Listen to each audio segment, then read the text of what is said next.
আল্লাহ নবী বললেন আলা মাওয়াকিল কদরে, এটাই হলো তোমাদের তাকদীরের ব্যাপার, এটাই হলো তোমাদের ভাগ্যের ব্যাপার। ডান মুষ্টিতে পড়েছো না বাম মুষ্টিতে পড়েছো সেটা তোমাদের কারোরই জানা নাই। অতএব তোমরা তোমার ভাগ্যের চূড়ান্ত পর্যায়ে পৌঁছার জন্য এই দুনিয়াতে অনবরত চেষ্টা করে যাও। মুয়াসসারুনা লিআমালি আহলিল জান্নাহ মুয়াসসারুনা লিআমালি আহলিন নার।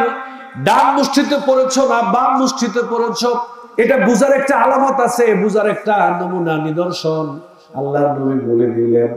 এই দুনিয়াতে আল্লাহ তাআলা যাদেরকে ভালো কাজ করার তৌফিক দিবেন, যাদেরকে ভালো কাজ করার সুযোগ করে দিবেন, বুঝতে হবে ওই মানুষটা ডান মুষ্টিতে পড়েছে, ওই মানুষটা জান্নাতের দিকে এগিয়ে যাচ্ছে।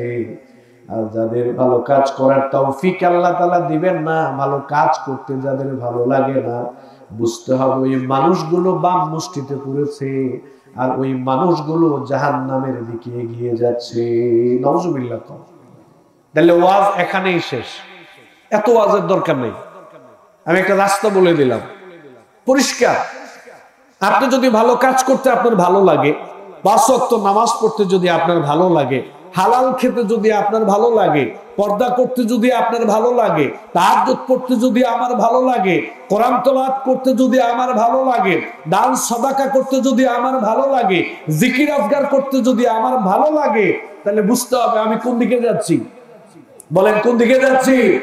জান্নাতের দিকে যাচ্ছি। আমি আল্লাহ ডান মুষ্টিতে পড়েছি আর আমার হাতে সময় আছে, সুযোগ আছে, আল্লাহ আমাকে সুস্থ রেখেছেন, কিন্তু নামাজ পড়তে ভালো লাগে না, দাড়ি রাখতে ভালো লাগে না, হালাল খেতে ভালো লাগে না, গান বাজনা শুনতে আমার ভালো লাগে, জেনা করতে, প্রেম ভালোবাসা করতে আমার কাছে ভালো লাগে, পর্দা করে চলতে মন চায় না, তাহাজ্জুদ পড়তে মন চায় না, কোরআন তেলাওয়াত করতে মন চায় না, জিকির আজকার করতে মন চায় না।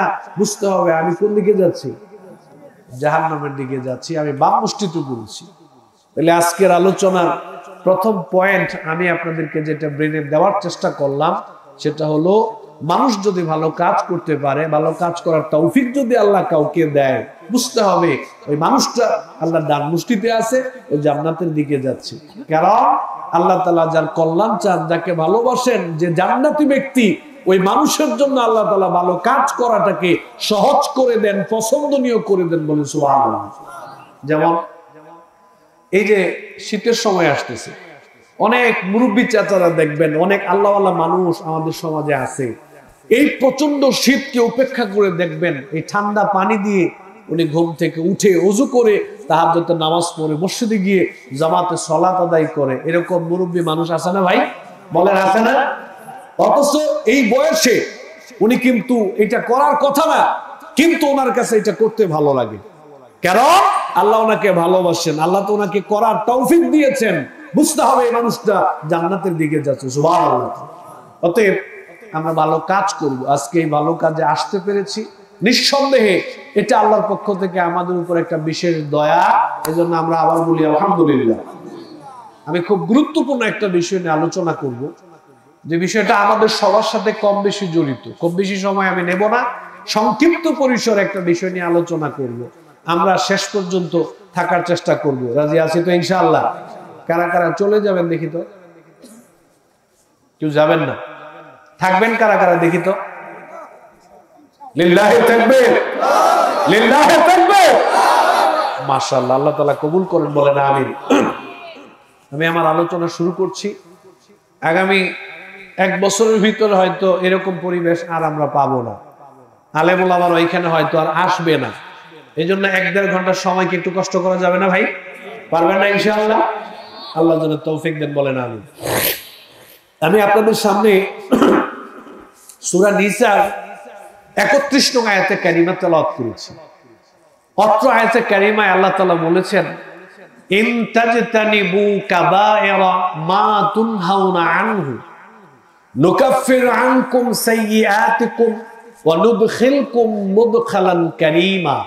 আল্লাহ তাআলা বললেন, তোমরা যদি বড় বড় পাপ কাজ থেকে, বড় বড় অন্যায় কাজ থেকে তোমরা যদি বেঁচে থাকতে পারো, দূরে থাকতে পারো, যে সমস্ত পাপ কাজ করা আমি আল্লাহ তোমাদের জন্য হারাম করে দিয়েছি, নিষিদ্ধ করে দিয়েছি, এরকম বড় বড় পাপ কাজ থেকে যদি তোমরা বেঁচে থাকতে পারো, তাহলে জীবন চলার পথে যেই ছোট ছোট গুনাহ তোমাদের হয়ে যাবে, আমি আল্লাহ তাআলা ওই গুনাহগুলোকে এমনিতেই মাফ করে দিব। সুবহানাল্লাহ।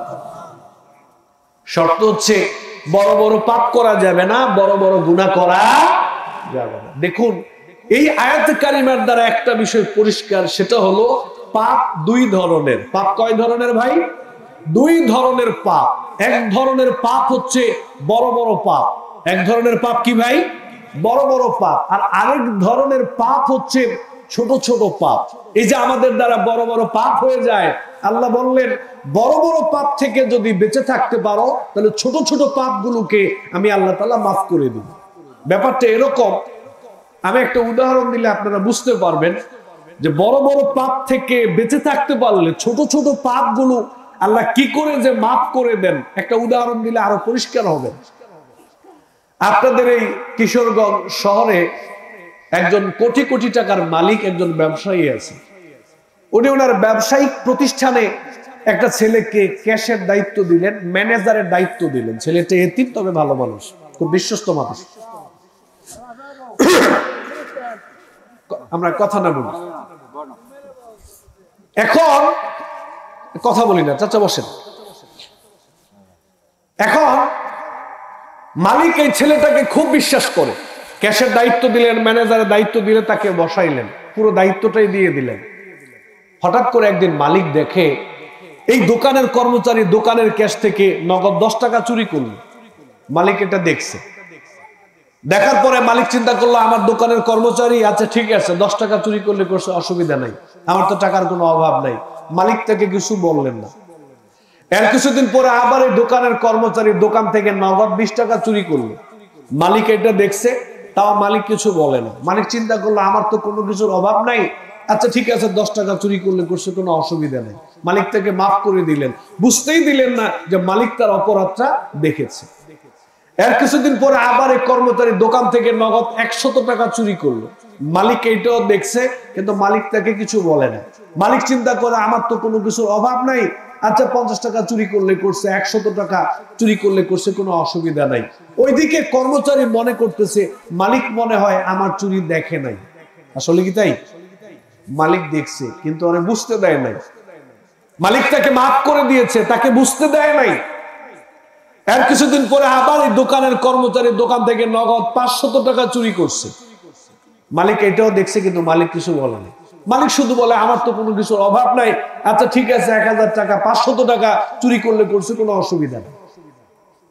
এর কিছুদিন পরে এই দোকানের কর্মচারী দোকান থেকে নগদ 10 লক্ষ টাকা চুরি করলো। এবার মালিক গিয়ে তাকে হাতে নাতে ধরছে, ধরে বললো বেটা তোমাকে আমি এত বিশ্বাস করি, আর তুমি আজকে আমার দোকান থেকে 10 লক্ষ টাকা চুরি করলা। কর্মচারী কিছু বলে না, মাথাটা নিচের দিকে দিয়ে, লজ্জায় মাথাটা নিচের দিকে দিয়ে রাখছে, কোনো কিছু বলে না। এবার মালিক কি বলতেছে? মালিক বলতেছে এর আগে 10 টাকা চুরি করেছিল, আমি কিছু বলি নাই। এর আগে 20 টাকা চুরি করেছিল, আমি কিছু বলি নাই। এর আগে 50 টাকা 100 টাকা চুরি করেছিল, আমি কিছু বলি নাই। এর আগে 500 টাকা চুরি করেছিল, আমি কিছু বলি নাই। এর আগে 1000 টাকা চুরি করেছিল, আমি কিছু বলি নাই। এর আগে 500 টাকা চুরি করেছিল, আমি কিছু বলি নাই। কারণ তোমার চুরির পরিমাণ, তোমার অপরাধের পরিমাণ, পাপের পরিমাণ ছোট ছিল, এজন্য আমি তোমাকে মাফ করে দিয়েছিলাম, বুঝতে দেই নাই, কারণ আমার অনেক আছে। আজকে তুমি নগদ 10 লক্ষ টাকা চুরি করলাম, তোমার চুরির পরিমাণ, তোমার পাপের পরিমাণ আজকে বড় হয়ে গেছে, আজকে তোমাকে আর মাফ করা যায়। এই কথাই আল্লাহ রাব্বুল আলামিন বললেন, ইন তাজতানিবু কাবায়িরা মা তুনহাউনা আনহু নুকাফির আনকুম সাইয়্যাতিকুম ওয়া নুদখিলকুম মুদখালান কারীমা। ইমানদার বান্দারা ভালো করে শুনে রাখো, তোমরা যদি বড় বড় পাপ থেকে, বড় বড় অন্যায় কাজ থেকে নিজেরা যদি বেঁচে থাকতে পারো, আমি যেই সমস্ত পাপ কাজ তোমাদের জন্য হারাম করে দিয়েছি, নিষিদ্ধ করে দিয়েছি, ওই রকম বড় বড় পাপ থেকে যদি বেঁচে থাকতে পারো, তাহলে জীবন চলার পথে যে ছোট ছোট গুনাহগুলো হয়ে যাবে, আমি আল্লাহ তাআলা ওই গুনাহগুলো এমনিতেই মাফ করে দেব। ছোট ছোট গুনাহগুলোকে আমি আল্লাহ এমনিতেই মাফ করে দেব, বুঝতেই দেব না। তবে শর্ত হচ্ছে বড় বড় পাপ করা যাবে দেখেন, আমি এখন আপনাদের একটা ভুল ভাঙাবো। মাঝখানে 30 সেকেন্ডে আমি একটা কথা বলে নেই। আমি জানি না আপনারা কি ধরনের ওয়াজ পছন্দ করেন, তবে আমার ধারণা হচ্ছে গ্রামে গঞ্জের মানুষ ওয়াজ পছন্দ করে কিচ্ছা কাহিনী, গল্প গুজব, হাসি তামাশা, এগুলো বেশি পছন্দ করে। কিন্তু আমি দুঃখজনক ব্যাপার হলো সত্য, আমি আসলে ওইটা পারি না। গল্প গুজব করা, আপনাদেরকে হাসানো, এটা আমি পারি না। তবে আমার চেষ্টা থাকে কিছু বিষয় আপনাদেরকে শিখিয়ে দেওয়ার জন্য, কারণ এত কষ্ট করে আপনারা এখানে এসেছেন, কিছু শিখে দেওয়ার দরকার আছে না নাই? বলেন, শিখে দেওয়ার দরকার আছে না নাই? ব্যাপারটা যেন এরকম না হয়। একটা ঘটনা শুনছি, যদিও এটা বাস্তবে ঘটে নাই, তবে শিক্ষণীয়। একজন আলোচক বলতেছেন যে এক ভদ্রলোক মাগরিবের পরে ওয়াজে গেছে, একেবারে রাত 12টা পর্যন্ত তিনি ওয়াজ শুনেছেন, খুব মনোযোগ দিয়ে সকল আলোচকের আলোচনা তিনি শুনেছেন। ওয়াজ থেকে বের হয়ে বলতেছে, মাশাআল্লাহ, অত্যন্ত চমৎকার, গুরুত্বপূর্ণ, তথ্যবহুল, আজকে অসাধারণ আলোচনা হয়েছে, জটিল একটা আলোচনা হয়েছে, আজকে মারাত্মক একটা আলোচনা হয়েছে। এই বক্তাকে সামনে আবার লাগবে, যত টাকা লাগে ওনাকে লাগবে দাওয়াত দাও। মানে উনি খুব খুশি হয়েছে, ওয়াজ পছন্দ হয়েছে। বাড়িতে গিয়ে স্ত্রীকে বলতেছে, অসাধারণ ওয়াজ হয়েছে, চমৎকার আলোচনা করেছে, এত সুন্দর আলোচনা আমার জীবনে শুনি না। আলোচনা কাকে বলে? সুবহানাল্লাহ। তো স্ত্রী মনে করছে যে খুব গুরুত্বপূর্ণ যেহেতু আলোচনা হয়েছে, আমি যেহেতু যেতে পারি নাই, আচ্ছা দেখি দুই একটা কথা ওনার থেকে আমি শিখে আমল করতে পারি কিনা। তো স্বামীকে বললো যে আচ্ছা আমি তো যেতে পারি নাই, মাগরিবের পর থেকে 12টা পর্যন্ত ওয়াজ শুনছেন, আচ্ছা দুই একটা কথা আমাকে বলেন না, আমি আমল করতে পারি কিনা। কয় না, অসাধারণ ওয়াজ হয়েছে, জটিল ওয়াজ হয়েছে, একেবারে ভাড়ায় লেগেছে, সিডে লেগেছে, একটা মানুষ বাকি নেই যে কাঁদে নাই। সুবহানাল্লাহ। স্ত্রী বলছে, বুঝলাম যে ওয়াজটা জটিল হয়েছে, ভালো হয়েছে, অনেক সুন্দর হয়েছে, আচ্ছা দুই একটা কথা কর না, আমি দেখে আমল করতে পারি কিনা। হুজুর কি কইছে একটু কর। এটা তো মনে নাই। এটা কি নাই? মনে নাই। তো ওয়াজ জটিল হইলে আপনার কি লাভ? কঠিন ওয়াজ হইলে আপনার কি লাভ? অসাধারণ ওয়াজ হইলে আপনার কি লাভ? তার মানে হচ্ছে আপনি ওয়াজ শুনতে আসেন নাই, ওয়াজ দেখতে আসছেন। বক্তা কেমনে হাসায়, কেমনে কাঁদায়, সুবহানাল্লাহ, আমার বাইরে কি, আমার বাইরে কি, আপনারা এগুলো দেখতে আসেন। অনুরোধ করে বলছি ভাই, সময় নষ্ট করতে আসি না, অনুরোধ করে বলছি ভাই, তামাশা করতে আসি নাই। আপনারা কে চলে যাবেন, আমার কোনো আপত্তি নেই। 10 জন মানুষ থাকুক, আমি 10 জনকে নিয়ে কথা বলবো, তবে ওই 10 জন মনোযোগী হওয়া লাগবে। এমন 10 জন ব্যক্তি আমি চাই যারা মনোযোগ দিয়ে শেষ পর্যন্ত আলোচনাটা জেনে শুনে বুঝে বাড়িতে নিয়ে যাবেন। এরকম 10 জন লোক হাত উঠান তো দেখি, 10 জন হলে চলবে। তো মাশাআল্লাহ, সবাই হাত উঠাইছেন। তাহলে আমরা এখানে শিখতে আসছি ভাই। কেন আসছি ভাই? শিখতে আসছি। জন্য মনোযোগী কথাটা শোনেন, অনেক উপকার হবে আপনাদের। বলি ইনশাআল্লাহ। আমি একটা ভুল ভাঙাচ্ছি আপনাদের। আমাদের দেশে আমরা যখন ওয়াজ করি তখন আমরা বলি যে প্রিয় ভাইরা, আমার 5 ওয়াক্ত নামাজ পড়েন, আল্লাহ জিন্দেগীর সব গুনাহ মাফ করে দিবে। রোজা রাখেন, জিন্দেগীর সব গুনাহ আল্লাহ মাফ করে দিবে। হজ করেন, জীবনের সব গুনাহ আল্লাহ মাফ করে দিবে। এরকম কথা আমরা বলি না ভাই? এই কথাটা সঠিক নয়। সালাত আদায় করলে গুনাহ মাফ হয়, এই কথা সত্য। রোজা রাখলে গুনাহ মাফ হয়, এই কথা সত্য। হজ করলে গুনাহ মাফ হয়, এই কথা সত্য। ওমরা করলে গুনাহ মাফ হয়, এই কথা সত্য। ওযু করলে গুনাহ মাফ হয়, এই কথা সত্য। তবে সব গুনাহ না, ছোট ছোট গুনাহ মাফ হয়, বড় গুনাহ না। বড় বড় পাপ তাওবা ছাড়া মাফ হয় না। বড় বড় পাপ তাওবা ছাড়া মাফ হয় না। ওযু করলে গুনাহ মাফ হয়, কথাটা সত্য। আল্লাহ নবী বলেন, ইদা তাওয়াদ্দাল আব্দুল মুমিনু আওয়াল মুসলিমু ফাগাসালা ওয়াজহাহু। আল্লাহ নবী বললেন, ইমানদার নর নারীরা সালাত আদায় করতে গিয়ে যখন তারা তাদের চেহারাকে ধৌত করে, চেহারাকে ধৌত করার পরে চেহারার পানিগুলো বেয়ে বেয়ে ঝরার আগে তারা তাদের চেহারার দ্বারা যে গুনাহগুলো করেছিল, আল্লাহ তাদের চেহারার সমস্ত গুনাহগুলোকে মাফ করে দেয়। এরপরে ফাগাসালা ইয়াদাইহি, ওযু করতে গিয়ে যখন আমি আর আপনি দুই হাতকে ধৌত করি, আল্লাহ নবী বললেন, দুই হাতের পানিগুলো বেয়ে বেয়ে ঝরার আগেই দুই হাতের দ্বারা আমি আর আপনি যেই গুনাহগুলো করেছিলাম আল্লাহর নবী বললেন আমাদের হাতের সমস্ত গুনাহগুলোকে আল্লাহ তাআলা মাফ করে দেয়। ফাকাসালা রিজলাইহি, এরপরে যখন আমি আর আপনি দুই পাকে ধৌত করি, আল্লাহ নবী বললেন দুই পায়ের পানিগুলো বেয়ে বেয়ে ঝরার আগেই পায়ের দ্বারা যত গুনাহ আমরা করেছিলাম আল্লাহ তাআলা পায়ের গুনাহ মাফ করে দেয়। সুবহানাল্লাহ। হাত্তা নাকিয়া মিনাজ যুনুবি ওয়া মা আলাইহি খাতিয়া, আল্লাহ নবী বললেন এমন কি আমরা যখন ওযুটা শেষ করে ফেলি, আল্লাহ নবী বললেন এমন অবস্থায় আমাদের ওযুটা শেষ হয় আমাদের কোনো গুনাহই থাকে না। সুবহানাল্লাহ। তাহলে চিন্তা করে দেখেন, ওযু করলাম, মুখ ধৌত করলাম, মুখের গুনাহ মাফ, হাত ধৌত করলাম, হাতের গুনাহ মাফ, পা ধৌত করলাম, পায়ের গুনাহ মাফ, ওযু শেষ করলাম, সব গুনাহ আল্লাহ মাফ করে দিলেন। ওলামায়ে কেরাম বলেন ওযু করলে গুনাহ মাফ হয় এই কথা সত্য, তবে বড় গুনাহ না, ছোট ছোট গুনাহ। বড় গুনাহ তাওবা ছাড়া মাফ হয় না। আল্লাহ নবী বললেন তোমরা যখন সালাতে দাঁড়াও তখন তোমাদের কাঁধে ফেরেশতারা তোমাদের গুনাহগুলোকে রেখে দেন, যখনই তোমরা রুকু করো, সিজদা করো, সাথে সাথে তোমাদের গুনাহগুলো ঝরে যায়। সুবহানাল্লাহ। আল্লাহর নবী আবু যর রাদিয়াল্লাহু তাআলা আনহু অথবা মুআজ রাদিয়াল্লাহু তাআলা আনহু কেনে শীতকালে সফরে বের হলেন। শীতকালে দেখবেন অনেক গাছের পাতা ঝরে যায়, ঝরতে ঝরতে অনেক গাছ খালি হয়ে যায়। আল্লাহ নবী একটা গাছের ডালা ধরে ঝাঁকুনি মারলেন, ওই ডালার গাছের পাতাগুলো ঝরে গেল। আল্লাহ নবী বললেন মুআজ ভালো করে তুমি লক্ষ্য করো। মুআজ রাদিয়াল্লাহু তাআলা আনহু বললেন লাব্বাইক ইয়া রাসূলুল্লাহ, আমি উপস্থিত, আপনি কি বলবেন বলুন, অসুবিধা নাই।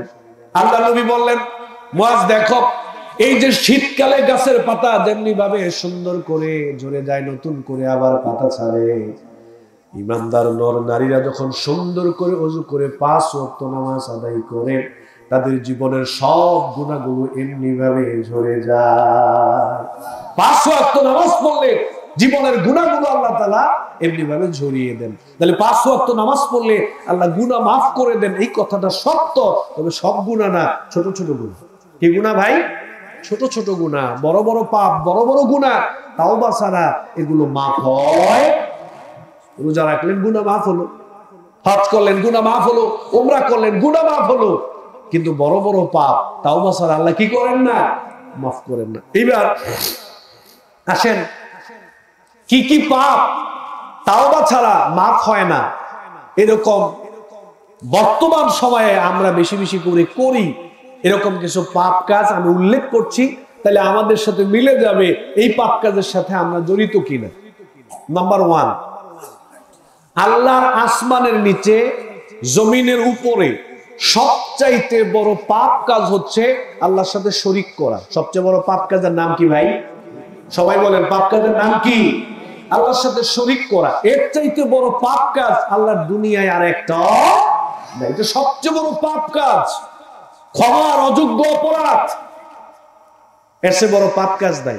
তবে দুঃখের বিষয় হলো এই পাপ কাজটা যত বেশি বড় এজন্য মানুষ এটা করেও বেশি, মানুষ এটা করেও বেশি। গত 4-5 দিন আগে, 4-5 দিন না 6-7 দিন হবে, আমরা নরসিংদীতে একটা মাহফিল করলাম।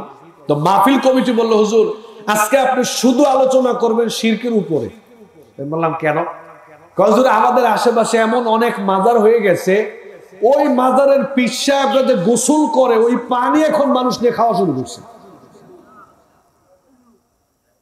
আল্লাহ, আল্লাহকে সাক্ষী রেখে বললাম, বললো হুজুর আমাদের আশেপাশে এরকম অনেক মাজার হয়ে গেছে, পীর সাহেবরা যে গোসল করে ওই পানি নিয়ে এখন অনেকে খাওয়া শুরু করছে।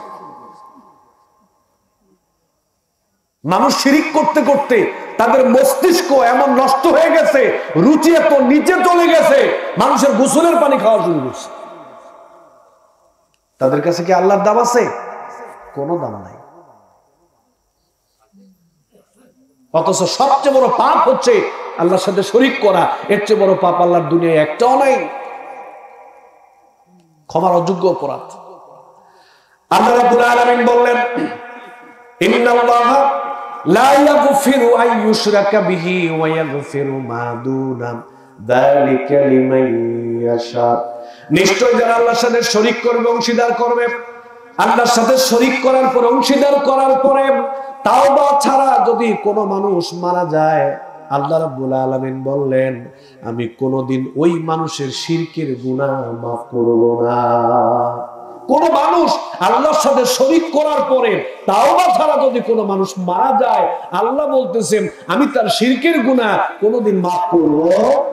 এছাড়া যত গুনাহ আছে ইচ্ছে করলে আমি আল্লাহ তাআলা মাফ করেও দিতে পারি, নাও করতে পারি। তবে শিরিক করে তাওবা ছাড়া যদি কেউ মারা যায়, আমি আল্লাহ কোনোদিন তার এই গুনাহকে কি করব না, মাফ করব না। আপনাদের সম্ভবত কিশোরগঞ্জে একটা ভিডিও আমার অনলাইনে ইউটিউবে এখনো আছে, কেউ চাইলে আমি দিতে পারবো। কথাটা যদি কারো জানা থাকে তাহলে একটা আওয়াজ দিয়ে। আপনাদের কিশোরগঞ্জের একটা জায়গায় এক ভদ্রলোক বের হয়েছে আজ থেকে 2-2.5 বছর আগে, প্যান্ট শার্ট পরা, মুখে দাড়ি নাই, শেভ করা। এই লোক পানি পরা দেয়, তার পানি খেলে মানুষের কারো যদি বাচ্চা না হয় এটা খেলে বাচ্চা হয়ে যায়, ব্যবসা বাণিজ্য বরকত হয়, কেউ বিদেশ যেতে না পারলে ওইটা খাইলে বিদেশ যেতে পারে, তারপরে পরীক্ষা রেজাল্ট ভালো হয়, নির্বাচনে কেউ জিততে চাইলে ওইটা খাইলে নির্বাচনে জিততে পারে। নানান উপকারিতা তার পানি ফুয়ের মধ্যে আছে। হাজার হাজার লক্ষাধিক মানুষ জড়ো হয়ে গেছে, ও ফু দিবে, মানুষ পানি নেই, কেউ দুধ নিয়ে আসছে বোতলে ভরে, কেউ সয়াবিন তেল সরিষার তেল নিয়ে আসছে, পানি নিয়ে আসছে, ও ফু দিবে, ওরা এটা বাড়িতে নিয়ে যাবে। এই বেচারা এমন বিপদে পড়ছে, এত মানুষ হয়েছে, এখন উনি ফু কারে দিবে, কয়জনকে দিবে? মাইকের সিস্টেম করছে। কিসের সিস্টেম করছে? মাইকের সিস্টেম করছে। উনি সবাইকে বলছে প্রিয় ভাই সব, আমি মাইক হাতে নিলাম, এখন আমি ফু দিব, আমার এই ফুয়ের আওয়াজ যাদের কানে যাবে বুঝবেন আপনার পাত্রের মধ্যে ফু গেছে, আপনি চলে যাবেন, অসুবিধা নেই। এইবার উনি মাইক হাতে নিয়ে বিসমিল্লাহ বলে দিয়েছে ফু। সবাই যার যার কানে গেছে মনে করছে সুবহানাল্লাহ, পীর সাহেবের ফু আমার এখানে আসছে, এটা নিয়ে বাড়িতে চলে আসছে। আপনাদের কিশোরগঞ্জে এই ঘটনা ঘটছে 2-2.5 বছর আগে, ইউটিউবে এখনো আছে ভিডিওটা। হ্যাঁ, কোথায়? আচ্ছা, পাকুন দিয়া দেখেন। এবার একটু ভালো করে বুঝেন ভাই, একটা লোক প্যান্ট শার্ট পরা, দাড়ি নাই, সুন্নতি লেবাস নাই, ফরজ নাই, নামাজ পড়ে কিনা আবার সন্দেহ আছে, এরকম একজন মানুষ ফু দিবে, তার ফুয়ের পানি খাইলে আপনার সন্তান হবে, সুস্থ হয়ে যাবেন, নির্বাচনে জিতবেন, ব্যবসায় বরকত হবে। এই বিশ্বাসটা করলে ঈমান থাকবে?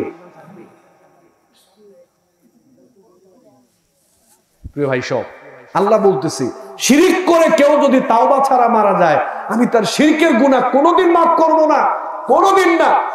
এছাড়া যত গুনাহ আছে ইচ্ছে করলে আমি আল্লাহ মাফ করতেও পারি, আবার নাও করতে পারি। এই যে আপনাদের কিশোরগঞ্জের পরে ময়মনসিংহের একটা ভদ্রলোক, আমি একদিন নরসিংদী জুমা পড়াইলাম, শিরকের ব্যাপারে আলোচনা করলাম। তো ওই ভদ্রলোক আমারে বলতেছে হুজুর আমি একটা কথা বলতে চাই। বললাম ভাই কি? হুজুর আপনার আলোচনা থেকে যা বুঝলাম, বান্দার সব গুনাহ আল্লাহ মাফ করে দিতে পারে, কিন্তু শিরকের গুনাহ আল্লাহ মাফ করবে না। আমার প্রশ্ন হচ্ছে, আল্লাহ এত দয়াশীল, এত ক্ষমাশীল, আল্লাহ যেহেতু বান্দার সব গুনাহ মাফ করে দিতে পারেন, চাইলে তো শিরকেরটাও মাফ করতে পারে, শিরকেরটা আল্লাহ মাফ করবে না কেন? শিরকের সাথে আল্লাহর এত দুশ্মনী কেন? আমার জিজ্ঞেস করব। তা আমি চিন্তা করলাম লোকটাকে কেমনে বুঝাই। হঠাৎ করে মাথার মধ্যে একটা চিন্তা আসলো। আমি জিজ্ঞেস করলাম ভাই আপনি কি বিয়ে করছেন? বললো যে হ্যাঁ হুজুর আমি বিয়ে করছি। তো জিজ্ঞেস করলাম আপনার বউটা কেমন? হুজুর বউ তো মাশাআল্লাহ, আল্লাহর একটা নিয়ামত পাইলাম, দেখতে শুনতেও মাশাআল্লাহ, খুব ভালো একটা দিনদার ভদ্র ঘরের একটা মেয়ে আমি পাইছি। তা আমি বলছি মা বোন যারা আছে আপনারা শোনেন, ভালো করে শোনেন। তো আমি জিজ্ঞেস করলাম ভাই আপনার বউ কি, জিজ্ঞেস করলাম বউকে কেমন ভালোবাসেন? হুজুর আমি আমার বউকে অনেক ভালোবাসি। তো বললাম পরিমাণটা কেমন? হুজুর এত ভালোবাসি আমি আমার বউকে, ওরা একটা মুহূর্তের জন্য না দেখলে আমি থাকতে পারি না, এত মহব্বত করি, এত ভালোবাসি। আমি বললাম যে আপনার বউকে আপনার সাথে কোনো ভুল ত্রুটি করে না, কোনো সমস্যা করে না? হুজুর অনেক ঝামেলা করে, কিন্তু আমি কিছু বলি না। অনেক ভেজাল করে, অনেক ঝামেলা করে, অনেক সমস্যা করে, কিন্তু আমি তাকে কিছু বলি না, তার ভুল ত্রুটি ধরি না, আমি তাকে মাফ করে দেই, কারণ তাকে আমি অনেক ভালোবাসি, তাকে আমি অনেক ভালোবাসি। অনেক সমস্যা করে কিন্তু আমি তাকে কিছুই বলি না। তা আমি জিজ্ঞেস করলাম ভাই মনে কষ্ট নিয়েন না, বুঝানোর জন্য একটা কথা বলি। এখান থেকে বাড়িতে গিয়ে আপনি যদি দেখেন যে আপনার প্রাণের বিবি অন্য একটা পর পুরুষকে নিয়ে আপনার বিছানায় শুয়ে আছে, অথবা কোনো পার্কে কাদের মধ্যে হাত রেখে ঘুরতেছে, অথবা কোনো মাঠে পরপুরুষের পায়ের উপরে মাথা রেখে বাদাম খাচ্ছে, এরকম কোনো দৃশ্য যদি আপনি দেখেন, তাহলে আপনি কি করতে পারেন একটু বলেন তো দেখি। প্রথমে একটু রাগ করছে, বললাম যে এটা বাস্তবে ঘটছে এরকম না, বোঝানোর জন্য বলতেছে আপনার মন্তব্যটা, যেহেতু আপনি প্রশ্ন করেছে উত্তর তো দিতে হবে। কতক্ষণ চিন্তা ভাবনা করে বলে যে হুজুর, আমি আমার বউকে এত ভালোবাসি, তার কোনো ভুল ত্রুটি আমি কোনোদিন ধরি নাই, মাফ করে দিছি, কোনোদিন গণনায় নেই নাই, যা চাইছে তাই দিছি। এত কিছু করার পরে, এত ভালোবাসার পরেও যদি আমার স্ত্রী আমি স্বামীর হকটা আমারে না দিয়া কোনো পরপুরুষকে দিতে পারে, তাহলে তাকে আমি আর রাখবো না, তাকে আমি আর রাখবো না। তো আমি জিজ্ঞেস করলাম, যদি তাকে না রাখেন তো থাকবেন কেমনে? কারণ একটু আগে তো আপনি কইছেন এক মুহূর্ত না দেখলে থাকতে পারেন না, তো তারা যদি ছেড়ে দেন তো থাকবেন কেমনে? তখন তো সে আমার আর বউ থাকবে না। তখন আমি তাকে বললাম, ভাই সারা জীবন কত ভুল ত্রুটি তার মাফ করে দিলেন, কত কিছু করলেন, কোনোদিন তার ভুল ত্রুটি ধরলেন না। আচ্ছা, কি এমন একটা অপরাধ করছে? একটু কাদের মধ্যে হাত রাখছে, হয়তো একটু বাদাম খাইছে, অথবা একটু রিক্সা দিয়ে ঘুরছে, একটু বাসার মধ্যে খাটের মধ্যে হয়তো একটু গল্প টল্প করছে, এটা মাফ করে দেওয়া যায় না? যেহেতু সারা জীবনের ভুল মাফ করে দিচ্ছেন, চাইলে তো এইটাও মাফ করতে পারেন। কয় না হুজুর, এটা সম্ভব না, এটা সম্ভব না। একজন স্বামী স্ত্রীর সমস্ত ভুল ত্রুটি মাফ করে দিতে পারে, কিন্তু স্ত্রী যদি স্বামীর হকটা অন্য কোনো পরপুরুষকে দেয়, এটা কোনোদিন কোনো স্বামী বরদাস্ত করতে পারে? সব মাফ করতে পারে, কিন্তু এটা মাফ করতে পারে না। আবার কোন স্বামী যদি স্ত্রীর হকটা স্ত্রীকে না দিয়া কোনো পর নারীকে দেয়, এইটাও কোনো নারী সহ্য করতে পারে না। সব মাফ করতে পারে, কিন্তু এটা মাফ করতে পারে না। তখন আমি তাকে বললাম, ভাই এর চাইতে উত্তম কোন উদাহরণ আমার কাছে ছিল না, যেটা দিয়ে আমি আপনাকে বুঝাবো যে আল্লাহ কেন শিরকের গুনাহ মাফ করবে না। আল্লাহ আপনার আমার জীবনের অনেক গুনাহ আল্লাহ মাফ করে দিয়েছেন, অনেক ভুল ত্রুটি ধরেন নাই, অনেক কিছু আল্লাহ আপনার আমার জন্য করছে। তারপরেও আল্লাহর বক্তব্য হচ্ছে, আমি আল্লাহ তাআলার হকটা আমি আল্লাহকে না দিয়া যদি কোনো কবরে দাও, কোনো মাজারে দাও, কোনো আলেমকে দাও, কোনো নেতাকে দাও, আমি আল্লাহ তোমার সব গুনাহ মাফ করতে পারি, কিন্তু এটা সহ্য করতে।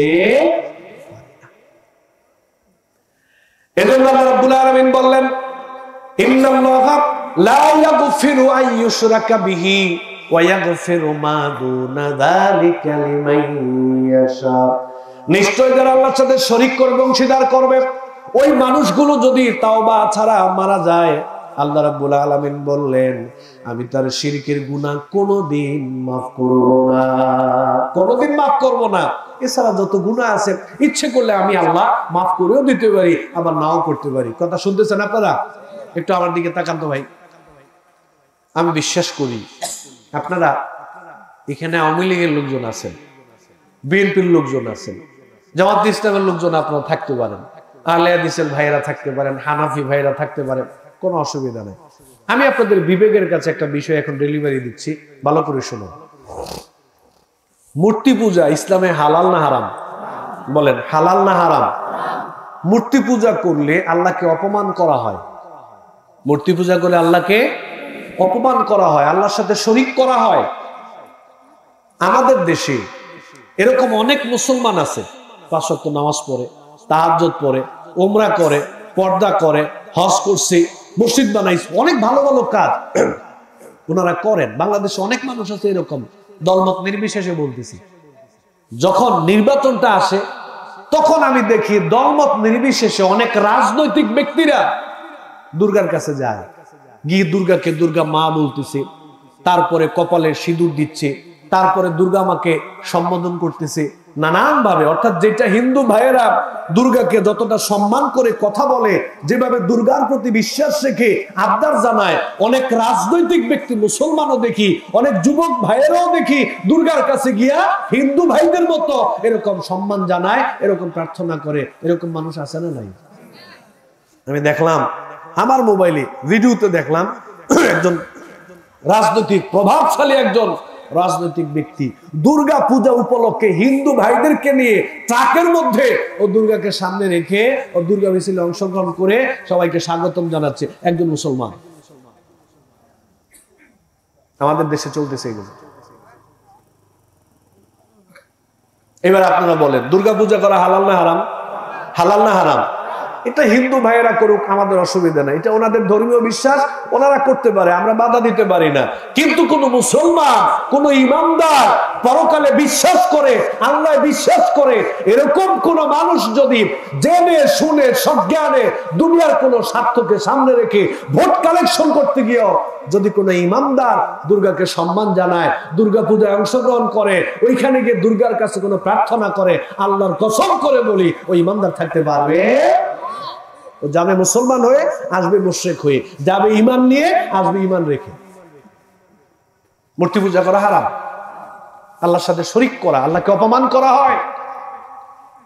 যারা আল্লাহর সাথে শরীক করে, অংশীদার করে, তাদের জীবনের সমস্ত আমল, নামাজ, রোজা, হজ, যাকাত, যত ভালো ভালো কাজ আছে, এগুলো আল্লাহ তাআলা বাতিল করে দেন, বরবাদ করে দেন। আমার দিকে তাকান। 70 বছর, 80 বছর আপনি নামাজ পড়লেন, রোজা রাখলেন, হজ করলেন, তাহাজ্জুদের নামাজ পড়লেন, অনেক ভালো ভালো কাজ আপনি করলেন, কিন্তু মৃত্যুর পূর্বে আপনি আল্লাহর সাথে শরীক করলেন, আপনার অন্তরে শিরকি চিন্তা ঢুকাইলেন, শিরকি বিশ্বাস ঢুকাইলেন, আপনি শিরকি চেতনা, শিরকি আদর্শ লালন পালন করলেন। এই 70-80 বছরের নামাজ, রোজা, যত আমল আছে সব নিমিষেই আল্লাহ বাতিল করে দিবেন, এক নিমিষেই বাতিল, টিকবে না। আল্লাহ রাব্বুল আলামিন বললেন, ওয়ালাকাদ উহিয়া ইলাইকা ওয়া ইলাল্লাযীনা মিন ক্বাবলিক লাইন আশরাকতা লায়াহবাতান্না আমালুক ওয়া লাতাকুনান্না মিনাল খাসিরিন। যারা আল্লাহর সাথে শরীক করবে, অংশীদার করবে, তাদের জীবনের সমস্ত আমলগুলোকে বাতিল করে দিবেন কে? কে? আল্লাহ তাআলা বাতিল করে দিবেন, ওরা জাহান্নামী হয়ে যাবে, ওরা ক্ষতিগ্রস্ত হয়ে যাবে। ওয়াকাদিমনা ইলা মা আমিলু মিন আমালিন ফাজআলনাহু হাবাআম মানসুরা। কিয়ামত দিবসে আল্লাহ তাআলা আপনার আমলের দিকে অগ্রগামী হবেন। আল্লাহ গিয়ে দেখবেন আপনার জীবনে নামাজ আছে, রোজা আছে, হজ আছে, তাহাজ্জুদ আছে, মাদ্রাসায় খেদমত আছে, ওয়াজ মাহফিল আছে, কোরআন তেলাওয়াত আছে, মসজিদ বানাইছেন, দান সাদাকা করছেন, মাদ্রাসা বানাইছেন, অনেক ভালো ভালো কাজ করছেন, তবে আপনার জীবনে শিরকের গুনাহ ছিল। আল্লাহ তাআলা বললেন, আমি যখনই তার আমলনামায় শিরকের গুনাহ দেখব, ঝড় তুফান হলে যেরকম বাতাসে ধূলিকণা উড়ে যায়, আমি তাদের আমলগুলোকে ধূলিকণার ন্যায় উড়িয়ে দিব। 5 পয়সার কোনো দাম আমি আল্লাহর কাছে থাকবে। অনেকে হয়তো প্রশ্ন করতে পারেন, হুজুর আমল আবার বাতিল হয় কেমন? এত জীবন আমল করলাম, এটা আবার বাতিল হয় কেমন? কেমনে বাতিল হয়? আরেকটা উদাহরণ দিলে ক্লিয়ার হবে। আমার দিকে তাকান। আমাদের এখানে মাহফিল চলতেছে, তো মাদ্রাসার কর্তৃপক্ষ আমার বললো যে হুজুর আপনি একটু সবাইকে দাওয়াত দেন, এই যে এখানে একটা বিশাল বড় ড্রাম, এখানে 10 মণ দেশি গাভীর দুধ রাখলাম গরম করে, সবাই একটু দাওয়াত দেন, সবাই যাতে এখান থেকে 1 গ্লাস করে দুধ তাবারক হিসেবে শেষে খেয়ে যায়। তো আমি সবাই দাওয়াত দিলাম, প্রিয় ভাই সব আপনারা সবাই বসবেন, আপনাদের জন্য তাবারকের ব্যবস্থা আছে। এটা আপনারা দেখছেন। ওয়াজ মাহফিল শেষ হওয়ার আগেই একটা দুষ্ট ছেলে সামান্য ছটাক পরিমাণ বিষ এনে এটাতে ঢেলে দিয়ে ও দৌড় মেরে চলে গেছে। ও বলে গেছে যাওয়ার সময় যে এই যে বিষ ঢাললাম। এটা আপনারা দেখছেন এবং শুনছেন। এইবার ওয়াজ মাহফিল শেষ হইল, দোয়া টোয়া হইল, আমি আপনাদেরকে বললাম প্রিয় ভাই সব এখনই আপনারা সবাই সিরিয়াল ধরে লাইন ধরে এখন আপনারা বসেন, এখনই আপনাদের সবাইকে 1 গ্লাস করে খাঁটি গাভীর দুধ খাওয়ানো হবে। এই কথা বললে আপনারা সিরিয়াল এদিকে ধরবেন না হেদিকে ধরবেন? কোন দিকে ধরবেন? বাড়ির দিকে। কেন? আপনারা বলবেন যে হুজুর আপনাদের দুধ আপনার সভাপতি খান, আমরা গেলাম, আসসালামু আলাইকুম। কেউ এটা খাবে না। কেন খাবেন? এটাতে কি আছে বলেন? কি আছে? বুদ্ধিমানের মতো উত্তর দিবেন। দুধের পরিমাণ বেশি না বিষের পরিমাণ বেশি? দুধ হলো 10 মণ, বিষ হলো মাত্র 6 টাক পরিমাণ। দুধের তুলনায় বিষ তো নাই বললেই চলে। তারপরও এই দুধ কেউ খাবে না। প্রত্যেকের বাড়িতে বাড়িতে গিয়ে যদি বলি প্রিয় ভাই সব 10 টাকা 1 লিটার দুধ কে নেবেন? কেউ নেবে? মাইর খাওয়ার সম্ভাবনা আছে না নাই? পানি তো ফেলাইতে পারবেন না, মাছ খেয়ে মরে যাবে, কুকুর খাইলে মারা যাবে, এমন জায়গায় ফেলতে হবে যাতে কেউ খাইতে না পারে। তার মানে এই ছটাক পরিমাণ বিষ দুইটা কাজ করছে। একটা হচ্ছে এই খাবারটাকে খাওয়ার অনুপযুক্ত করে দিছে, আরেকটা হচ্ছে এটাকে মূল্যহীন করে দিছে। কারণ এই 10 মণ দুধ 10 টাকা দিয়ে আর কেউ কিনবে? এটা খাওয়ার অনুপযুক্ত, মূল্যহীন হয়ে গেছে। বিশ্বাস করেন ভাই, বিশ্বাস করেন আমার মায়েরা বোনেরা, এই বিষের চাইতে আরো মারাত্মক হলো শিরক। বিষ তো খাবার নষ্ট করছে, বিষ তো খাবার নষ্ট করছে, শিরক আমাদের ঈমান আমল দুইটাই নষ্ট করে। ঈমানও নষ্ট করে, আমলও নষ্ট করে দেয়। পরকালে 5 পয়সার কোনো দাম আল্লাহর কাছে নাই। কেন তুই শিরক করলি? সব মাফ করছি, এটা মাফ করতে পারবো না। এই যে আমরা এখানে বসে আছি, প্রিয় ভাইরা আমার, বিশ্বাস করেন আল্লাহ রাসূলের শাফাত ছাড়া জান্নাতে যাওয়ার কোনো গতি নাই, কোনো গতি নাই। আপনি একবারে খুব আল্লাহর ওলি, 100 বছর খালি আপনি নামাজ রোজা করছেন, কোনো গতি নেই, কোনো উপায় নেই। আল্লাহ রাসূলের শাফাত ছাড়া জান্নাতে যাওয়া সম্ভবই না। সহিহ বুখারীতে আসছে, আল্লাহ নবী বললেন, ওয়া আলামু আন্নাহু লা ইয়ানজু আহাদুম মিনকুম বিআমালিহি। আমার সাহাবীরা জেনে রাখো, পরকালীন জীবনে কোনো মানুষ তার আমলের দ্বারা মুক্তি পাবে না, জান্নাতে যেতে পারবে না, কোনো মানুষ না। সাহাবায়ে কেরাম চিন্তা করলেন, যেহেতু বলছে কোনো মানুষ না, আচ্ছা আমগো কথা বাদ দিলাম, দেখি নবীর কি অবস্থা। তো আল্লাহ রাসূলকে জিজ্ঞেস করলেন, ওয়ালা আনতা ইয়া রাসূলুল্লাহ, আপনিও কি না? কারণ ওয়াকাদ গাফারাল্লাহু মা তাকাদ্দামা মিন যামবিহি ওয়া মা তাআখার। আপনার আগের গুনাহ মাফ, পরের গুনাহ মাফ, আপনার জীবনে তো কোনো গুনাহই নাই। সুবহানাল্লাহ।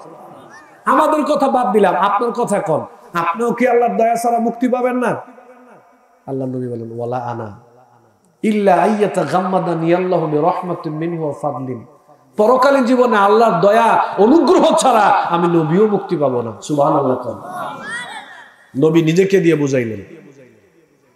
এক ব্যক্তি আল্লাহকে বলবে যে, আল্লাহ আমি জীবনে যে আমল করছি, আমার আমলের বদলে আপনি আমারে জান্নাত দেন।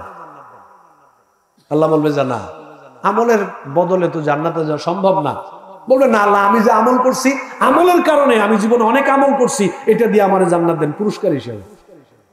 আল্লাহ তাআলা ফেরেশতাদেরকে বলবে, কাজ করো, তার জীবনে সে যত আমল করছে এগুলোকে এক পাল্লায় রাখো, আর আমি যে তাকে 2টা চোখ দিছি, 2টা চোখ আরেক পাল্লায় রাখো। দেখো 100 বছরের আমলের ওজন বেশি না আমার 2টা চোখের মূল্য বেশি। ওজন করা হবে, ওজন করা হবে। 100 বছর 200 বছর হায়াতে যদি কেউ পায়, তার সারা জিন্দেগির আমল এক পাল্লায় রাখলে, আর 2টা চোখ যদি এক পাল্লায় রাখে, সারা জিন্দেগির আমলের তুলনায় চোখের মূল্যটা আল্লাহর কাছে বেশি হবে। ওই লোক তাড়াতাড়ি সেজদায় পড়ে গিয়ে আল্লাহকে বলল যে, আল্লাহ আমি বুঝতে ভুল করছি, আমারে মাফ করে দেন, আপনার দয়া দিয়ে আমারে জান্নাতে দেন। আল্লাহ বলবে, যা মাফ করে দিলাম, জান্নাতে চলে যা। দয়া ছাড়া, নবী শাফাত ছাড়া কোনো উপায় নাই জান্নাতে যাওয়া। আল্লাহ নবী সেজদায় পড়ে থাকবেন, কাঁদবেন, কাঁদতে কাঁদতে হয়রান হয়ে যাবেন। আল্লাহ বলবে, হাবিব মাথা উঠান, আপনি কি চাইবেন চান, আমি আপনাকে দেব। আপনি যা চাইবেন চান, আমি আপনাকে দেব। কি লাগবে বলেন। আল্লাহ নবী মাথা উঠাবেন, মাথা উঠে আল্লাহর প্রশংসা করবেন।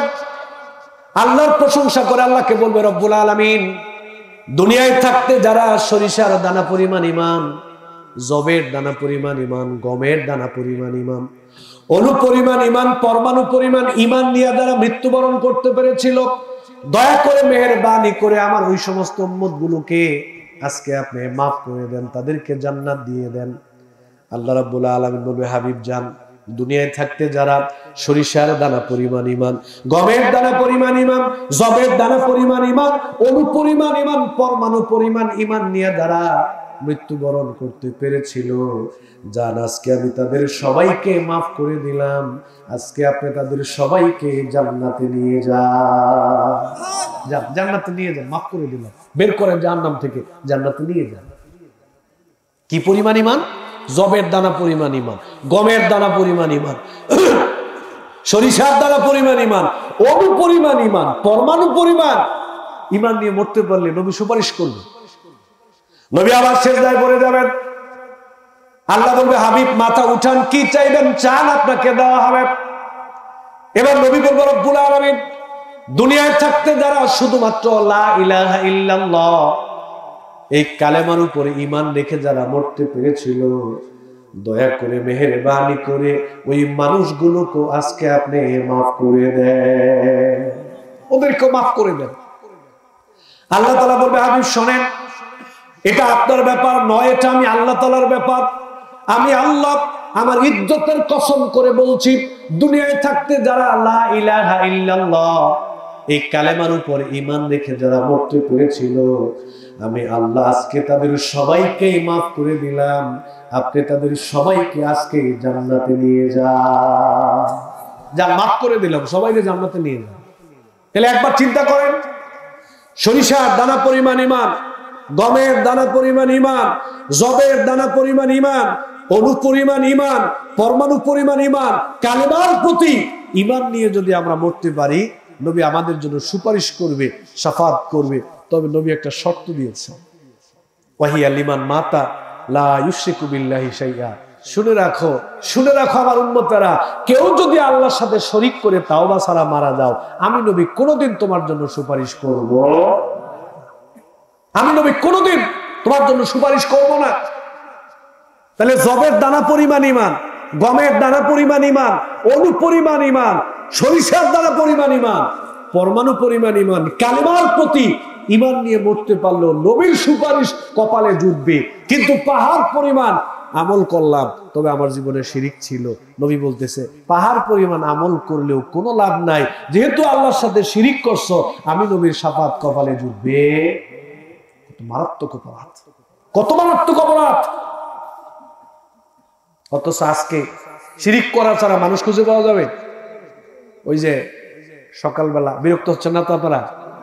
সকালবেলা ট্রাকের মালিক ড্রাইভারকে বলছে, এই মালগুলো ডেলিভারি দিবা জামালপুরে যাও, তবে ময়মনসিংহ ক্রস করে হাইওয়ে রোডের বাম দিকে দেখবা যে একটা বাবার দরবার আছে, একটা দান বাক্স আছে, ওই কানা শাহর মাজার, একটা নাম দিলাম আর কি, কানা শাহর মাজার, ওইখানে 500 টাকা না দিয়া ওই জায়গাটা অতিক্রম করবা না, তাহলে কিন্তু বিপদ হতে পারে। ড্রাইভার চিন্তা করছে যে গুরুত্বপূর্ণ ব্যাপার, হাইওয়ে রোডে আমি গাড়ি চালাই, ওইখানে যাওয়ার পরে চিন্তা করছে 500 টাকা দিব না আমি রেখে দিব। এটা মালিক তো জিজ্ঞেস করবে না দিছস কিনা, আমি বললেই তো হয়েছে। একবার চিন্তা করে রেখে দিব কিনা, আবার চিন্তা করে যদি গাড়ি অ্যাক্সিডেন্ট হয় তাহলে তো আমও যাবে, চালাও যাবে। ভিতরে একটা ভয় ঢুকে গেছে, বিসমিল্লাহ কই ওইখানে গাড়ি থামাইয়া বেয়াদবি নাই ওজু টুজু কইরা ওইখানে গিয়া 500 টাকা দান করছে। এরপরে গাড়ি নিয়ে চলে গেছে, গাড়ি আর অ্যাক্সিডেন্ট করে নাই, আইসা বলতেছে আলহামদুলিল্লাহ বাবার দরবারে 500 টাকা দিছি, এই উসিলায় কোনো বিপদ হয় নাই, সুবহানাল্লাহ। আছেন আপনারা? ভালো করে বুঝেন,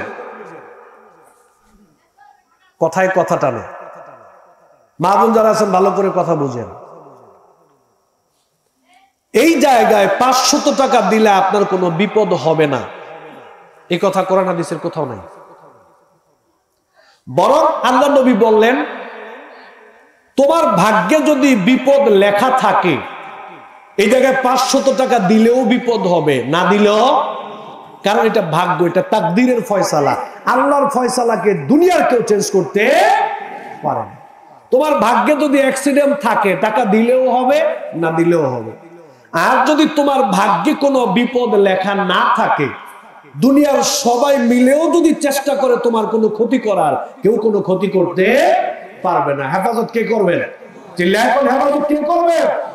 আল্লাহ করবেন। ময়মনসিংহ মাহফিল করলাম অনেক বছর আগে, তো আমি যেই গাড়ি ভাড়া নিয়ে মাহফিল করলি, ওই ড্রাইভার ভাই গাড়ি চালাচ্ছে, আমি তো মোটামুটি একটু হালকা ঝিমতেছি পিছনে, হঠাৎ করে ভদ্রলোক হার্ট ব্রেক ধরছে।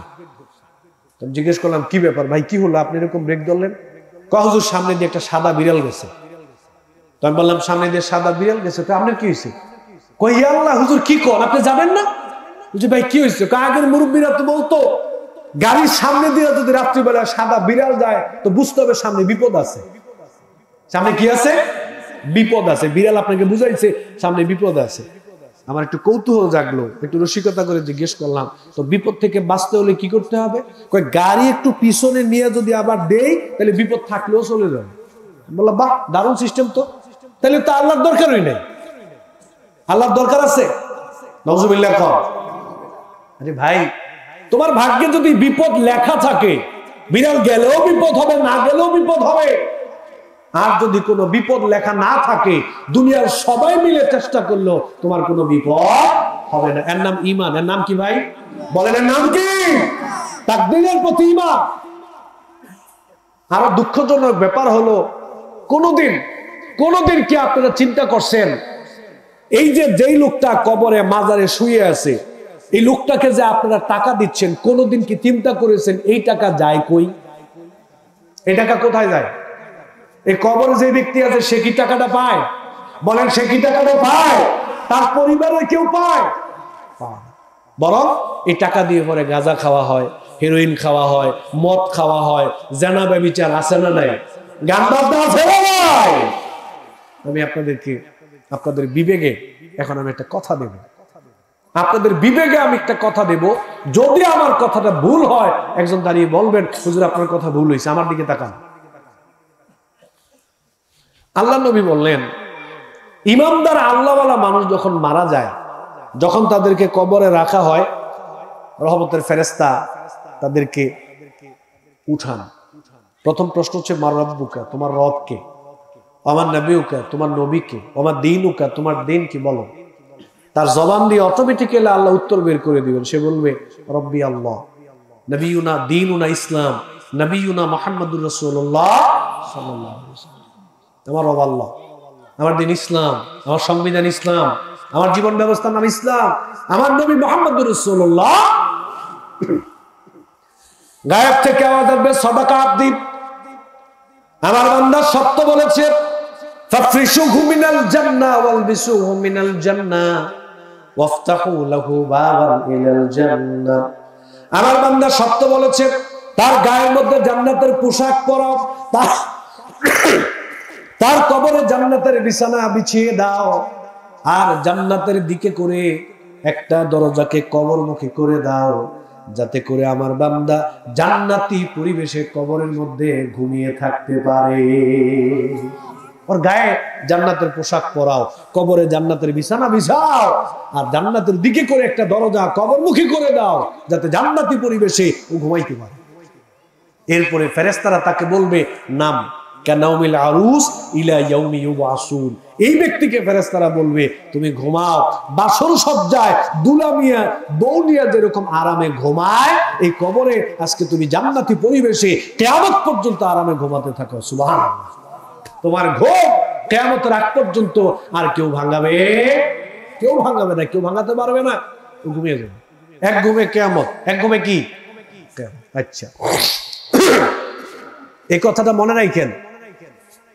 দ্বিতীয় পয়েন্ট, পাপী মানুষ যারা, গুনাহগার যারা, এরা যখন মারা যাবে, ফেরেশতারা প্রশ্ন করার পরে বলবে হা হা লা আদরি লা আদরি, হায় আফসোস হায় আফসোস, আমি কিছুই জানি না, আমি কিছুই জানি না। কে আমার রব, কে আমার দিন, কে আমার নবী, জানি না কিছু। উত্তর বের হবে না। গায়েব থেকে আওয়াজ আসবে আন কাযাবা, ও মিথ্যা কথা বলছে। ফাফরিশুহু মিনান নার ওয়ালবিসুহু মিনান নার ওয়াফতাহু লাহু বাবান ইলান নার। ও মিথ্যা কথা বলছে, ওর গায়ে জাহান্নামের পোশাক পরাও, ওর কবরে জাহান্নামের বিছানা বিছিয়ে দাও, আর জাহান্নামের দিকে করে কবরমুখী করে একটা দরজাকে উন্মুক্ত করে দাও, যাতে করে কবরে থেকে জাহান্নামের কিছুটা আযাব সে পায়। ওরে ধরো, অ্যারেস্ট করো, ওর গায়ে জাহান্নামের পোশাক পরাও, কবরে জাহান্নামের বিছানা বিছিয়ে দাও, আর জাহান্নামের মুখ করে কবরমুখী করে একটা দরজা খুলে দাও, যাতে করে কবর থেকে জাহান্নামের শাস্তি পায়। এই শুরু হয়ে যাবে কবরে তার শাস্তি। এবার আমার আসল কথা, কবরে মানুষের দুইটা অবস্থা। একটা হলো ইমানদার ব্যক্তিরা প্রশ্নের জবাব দিতে পারলে কবরে ঘুমিয়ে থাকবে, কিয়ামতের আগ পর্যন্ত এই ঘুম আর কেউ ভাঙাতে পারবে না। দ্বিতীয়, পাপী মানুষ যারা, ওরা কবরে প্রশ্নের জবাব না দিতে পারলে কবর থেকে আযাব শুরু হয়ে যাবে। কবরে কয়টা অবস্থা মানুষের? বলেন কয়টা? দুইটা অবস্থা। এইবার আপনাদের সাথে আমার আসল কথা, আমার যুবক ভাই যারা আছেন ভালো করে কথাটা বুঝেন। এই পৃথিবীতে বাংলাদেশ সহকারে যত মাজার আছে, যত কবর আছে, যত আল্লাহওয়ালা ব্যক্তি আছে, যত গাউস কুতুব পীর বুজুর্গ আছে, যারা মারা গেছে, আল্লাহ তাআলা তাদেরকে জান্নাত দান করুন, আমরা বলি আমিন।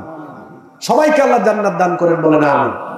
পৃথিবীতে যত ভালো মানুষই হোক না কেন, তিনি জান্নাতি এই কথা বলা যাবে না। আমরা দোয়া করতে পারি যে আল্লাহ ওনাকে জান্নাত দান করুন, অনেক ভালো মানুষ ছিল, আল্লাহ চাইতো জান্নাতে যেতে পারে, কিন্তু তিনি জান্নাতি এটা আমরা বলতে, তিনি যত আল্লাহওয়ালা পীর বুজুর্গ হোক কারো ব্যাপারে এটা ধারণা করতে পারবেন না হ্যাঁ নিশ্চিত জান্নাতি, এটা বলা যাবে না, ধারণাও করতে পারবেন না, আশা রাখতে পারবেন। তাহলে যত পীর বুজুর্গ গাউস কুতুব আলেম ওলামা যারা মারা গেছে ধরে নিলাম জান্নাতি, ধরে নিলাম যে জান্নাতি, ধরে নিলাম। পৃথিবীতে যত কবর আছে, মাজার আছে, দরগা আছে, খানকা আছে, ধরে নিলাম ওই কবরের ব্যক্তি জান্নাতি, ধরে নিলাম। এবার বীর পুরুষের মতো উত্তর দিবেন, যদি জান্নাতি হয় তাহলে ওনারা কবরে কি করতেছে? সবাই বলেন কি করতেছে? সবাই কোন কি করতেছে? ঘুমাচ্ছে। এই ঘুম কিয়ামতের আগে কেউ ভাঙাইতে পারবে? ভাঙাইতে পারবে না। আল্লাহ না করুন, মুরব্বী চাচা, আল্লাহ না করুন কোনো কারণে যদি ওনারা জাহান্নামী হয় তাহলে কবরে কি চলতেছে? সবাই বলেন কি চলতেছে? অবস্থা দুইটা। আজকের পরে যাতে এই বিষয়ে আর কোনোদিন আলোচনা করতে না হয়, কথা বাড়িতে নিয়ে যান। যেই কবরে, যেই মাজারে, যেই দরগায়, যেই খানকায় আপনি গিয়ে সন্তান চাইতেছেন, ব্যবসায় বরকত চাইতেছেন, নির্বাচনে জিততে চাইতেছেন, তারপরে মেয়ের বিয়ে হয় না ওইখানে গিয়ে মৃত ব্যক্তির কাছে চাইতেছেন, আপনাকে বুঝতে হবে ওই কবরওয়ালা যদি জান্নাতি হয় ঘুমাচ্ছে, আপনি তাকে ডাক শোনাইতে পারবেন না। আর যদি সে জাহান্নামী হয় তাহলে হে নিজেরই তো 12টা বাজতেছে। এবার দাঁড়ায় একজন পারলে বলেন যে হুজুর এই চিন্তা নিয়ে কবরে যাই, উনি আল্লাহর ওলি কবরে জীবিত, বলেন, একজন বলেন। নবী পরিষ্কার করে বলে দিছে যদি আল্লাহর ওলি হয়, যদি ইমানদার হয়, ও জান্নাতি কবরে ঘুমিয়ে থাকবে কিয়ামতের আগ পর্যন্ত, তার ঘুম কেউ ভাঙাইতে। আল্লাহর ওলি কবরে ঘুমাচ্ছে, আপনি দুনিয়ার সমস্ত মাইক একসাথে করেও যদি ডাক দেন বাবা, শুনবেন, এই ঘুম কেউ ভাঙাইতে পারবে না। আর যদি জাহান্নামী হয় নিজেই বিপদে আছে। এবার আপনারা বলেন কোন বুঝে, কোন বিশ্বাসে কবরওয়ালার কাছে যান? এবার আপনারা করেন, আমারে বুঝাইয়া দেন, আমি বুঝে যাই, অথবা আমারটা বুঝে যান। আর কোনো কথা আছে ভাই এই ক্ষেত্রে? আর কোনো কথা থাকে না। তিনি আল্লাহর ওলি, আল্লাহর ওলি হলে আল্লাহ জান্নাত দিবেন, কবরে ঘুমাবে। এটা সুযোগ নেই যে আল্লাহর ওলিরা কবরে জীবিত, নো, কোনোভাবে সম্ভব না। আচ্ছা আপনারা বলেন তো, সাহাবায়ে কেরাম আল্লাহর ওলি বেশি নাকি এর পরবর্তী প্রজন্মের মানুষ? রাদিয়াল্লাহু আনহুম ওয়া রাদু আন, তাদের ব্যাপারে আল্লাহ রাজি খুশি, সন্তুষ্ট, জান্নাতি তারা, ঘুমাচ্ছে কবরে। এসে বড় আল্লাহর ওলি হয়ে গেছে আপনার পীর সাহেব। অতএব আমরা যা চাইবো কার কাছে চাইবো? যা চাইবো কার কাছে চাইবো? শিরিক করলে নবী বলছে আমি তোমার জন্য কোনোদিন সুপারিশ করব, শাফাআত করব। আল্লাহ রাব্বুল আলামিন বললেন ইন্নাহু মান ইউশরিক বিল্লাহি ফাকাদ হারামাল্লাহু আলাইহিল জান্নাহ ওয়া মাওয়াহুন নার, নিশ্চয় যারা আল্লাহর সাথে শরীক করবে, অংশীদার করবে, ওরা যদি তাওবা করে, তাওবা ছাড়া যদি ওই মানুষগুলো মারা যায়, আল্লাহ রাব্বুল আলামিন বললেন ওদের জন্য আমি আল্লাহ তাআলা জান্নাতকে চিরতরে হারাম করে দেব। জান্নাত হারাম, আমি আল্লাহ কোনোদিন তাদেরকে জান্নাত দেব না। এজন্য প্রিয় ভাইয়েরা আমার, পৃথিবীতে সবচাইতে বড় পাপ হচ্ছে আল্লাহর সাথে শরীক করা, আল্লাহর সাথে অংশীদার করা। আল্লাহর সাথে যারা শরীক করে, অংশীদার করে, তাদের ঈমান আমলকে আল্লাহ বাতিল করে দেন। তাওবা ছাড়া মারা গেলে এই পাপ আল্লাহ মাফ করবে না, আল্লাহ জান্নাত দিবেন না। আরেকটা কথা, আমার দিকে তাকান, শেষ করে দিব, আমরা বেশি সময় নেব না। এটা একটা বড় পাপ। আরেকটা বড় পাপ আছে, যেই পাপটা তাওবা ছাড়া আল্লাহ মাফ করেন না। ওই পাপটা হচ্ছে ইচ্ছাকৃতভাবে ফরজ নামাজ ছেড়ে দেওয়া। ইচ্ছাকৃতভাবে ফরজ নামাজ ছেড়ে দেওয়া, এই পাপটাও আল্লাহ তাআলা তাওবা ছাড়া মাফ করেন না। আমাদের সমাজে তো অনেক মানুষ আছে যে সারা জীবন হয়তো নামাজ পড়ছে না, জীবনে অনেক নামাজ ছেড়ে দিছে, হয়তো টুকটাক মাঝে মাঝে পড়তো। এমন কোন ব্যক্তি মারা গেলে আমরা হুজুররা মিলে সবাই এমন দোয়া করি, মনে হয় যেন একেবারে মাফ না করে উপায় নাই, মনে হয় যেন জান্নাতের কাছে রেখে আসছি। নো, যেই মানুষ ইচ্ছাকৃতভাবে নামাজ ছেড়ে দিছে, ও যদি তাওবা ছাড়া মারা যায়, দুনিয়ার সমস্ত আলেমরা মিলেও যদি ওই ব্যক্তির জন্য দোয়া করে, দোয়া কাজে আসবে না। ও ফরজ নামাজ তরক করছে। ওর উপরে 5 ওয়াক্ত নামাজ ফরজ ছিল, ও পড়ে নাই, গায়ের জোরে বড় বড় কথা বলেছিল। হুজুর দোকানে গেছে, গিয়ে যুবকদেরকে বুঝাচ্ছে, ভাই আল্লাহ তাআলা আমাদেরকে দুনিয়াতে পাঠাইছেন আল্লাহর ইবাদত করার জন্য। এই যে আল্লাহ আমাদেরকে এত নিয়ামত দিলেন, সুস্থ রাখলেন, ভালো রাখলেন, ভাই চলেন 5 ওয়াক্ত নামাজটা পড়ি। নামাজ পড়া দরকার। নামাজ ছাড়া মানুষ মুসলিম হয় না, নামাজ ছাড়া ইমানদার হওয়া যায় না, নামাজ ছাড়া জান্নাতে যাওয়া যাবে না। হুজুর বুঝাইছে, তারাও খুব সুন্দর করে কথা শুনছে। হুজুর যখন কথা শেষ করছে, যুবকরা বলতেছে, হুজুর নামাজ পড়বো ইনশাআল্লাহ, দোয়া কইরেন। তবে হুজুর একটা কথা, সেটা হলো ওয়াজ করছেন অসুবিধা নাই, আমরা বুঝছি নামাজ পড়া দরকার, নামাজ পড়বো। তবে হুজুর একটা কথা, নামাজ না পড়লে কি আমগো কিন্তু ঈমান ঠিক আছে? ওরে আল্লাহ, কি ঈমান ওয়ালা, নামাজ না পড়লে কি আমগো কিন্তু ঈমান ঠিক আছে? দুনিয়ার সমস্ত আলেমরা একত্রিত মিলেও এ কথা বলতে পারবে না যে নামাজ না পড়লে ঈমান ঠিক থাকে। কোরআন সুন্নাহর বক্তব্য হলো, সমস্ত আলেমদের বক্তব্য হলো, নামাজ ফরজ হওয়ার পরে, প্রাপ্ত বয়স্ক হওয়ার পরে ইচ্ছাকৃতভাবে যদি কেউ নামাজ ছেড়ে দেয়, ও মুসলমান থাকতে পারে, ও ঈমানদার হতে পারে না। ওর বলে ঈমান ঠিক আছে, ঈমান থাকলে তুমি ঠিক থাকবে, তোমার তো ঈমানই নাই। নামাজ ছাড়া কোনো মানুষ ঈমানদার হতে পারে না। সারাদিন দুইটা যুবক একসাথে ঘুরে, একটা হিন্দু আর একটা মুসলিম, খাওয়া দাওয়া, চাল চলন, উঠা বসা, লেন দেন, কৃষ্টি কালচার, প্রেম ভালোবাসা, হিন্দু আর মুসলিমের মধ্যে কোনো পার্থক্য নাই। এই দুইটা ছেলের মধ্যে কোনো পার্থক্য নাই। শুধু একটা পার্থক্য কি, আমার বাবা মুসলমান, মা মুসলিম, আমার নামটা আব্দুর রহমান, আর ওর বাবা হিন্দু, মা হিন্দু, ওর নামটা রামায়ণ। এই কারণে কি আপনি মুসলমান হারে হিন্দু হয়ে গেল? এই কারণে কি আল্লাহ আপনাদের জান্নাত দিবে, ওরা জাহান্নাম দিবে? কোনো সুযোগ নেই। ও আদমের সন্তান, আপনি আদমের সন্তান। এতটুকু পার্থক্যের জন্য কোন মানুষ মুসলমান হতে পারে না, কোনোভাবে সম্ভব না। একটা উদাহরণ দিলে বুঝবেন, আপনারাই ফতুয়া দিবেন, রায়টা আপনাদের কাছেই। এই দুইটা ছেলে, একটা নাম রামায়ণ আর একটা নাম আব্দুল্লাহ, দোকানে বসে আছে। চিটাগাং থেকে একটা ভদ্রলোক আসছে। আসার পরে আমি বললাম যে ভাই সাহেব, এই যে একটা ছেলে রামায়ণ আর একটা আব্দুল্লাহ, দুইটা দেখতে একই রকম, দাড়ি টাড়ি শেভ করা, প্যান্ট পরা, দুইটাই দোকানে বসে সিগারেট খাচ্ছে, চা খাচ্ছে। আপনাকে বলতে হবে এই জায়গায় আব্দুল্লাহ কোনটা, রামায়ণ কোনটা। উনি কতক্ষণ তাকায় থেকে দেখে যে দুইটা তো দেখতে একই লাগে, কেমনে কমু আমি আব্দুল্লাহ কোনটা, রামায়ণ কোনটা, আমার বাড়ি তো চিটাগাং। আমি বললাম একটু চেষ্টা করেন, দেখেন না পারেন কিনা, পারলে আপনাকে পুরস্কার দেবে। উনি অনেকক্ষণ তাকায় তাকায় দেখে যে কোনো ভাবে মিলে টিলে না, কোনো উপায় নাই। শেষ পর্যায়ে বলছে যে হুজুর এটা বলা সম্ভব না। আমি বললাম ভাই চেষ্টা করেন। এক পর্যায়ে বললো তাইলে হুজুর একটা কাজ করেন, আমার জোহরের নামাজের আগ পর্যন্ত সময় দেন, জোহরের পরে গিয়ে আমি বলতে পারবো আব্দুল্লাহ কোনটা, রামায়ণ কোনটা। ঠিক আছে, চেষ্টা করেন। এখন জোহরের আজান হয়ে গেল, হাইয়া আলাস সালাহ, মুয়াজ্জিন বলতেছে ইমানদার যারা আছো, মুসলমান যারা আছো, পুরুষরা তোমরা মসজিদে ঢুকে নামাজে চলে যাও, মহিলারা ঘরের ভিতরে নামাজ শুরু করে দাও।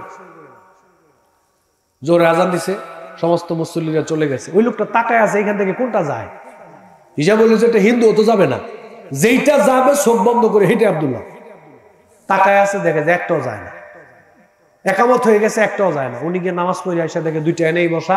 সালাম ফিরানোর পরে মসজিদ খুঁজে দেখে যে আব্দুল্লাহ নাই, বের হয়ে দেখে যে দুইটা এখানে বসা। আবার আসরের আজান হলো, হাইয়া আলাস সালাহ, সবাই চলে গেল, এখান থেকে একটাও যায় না।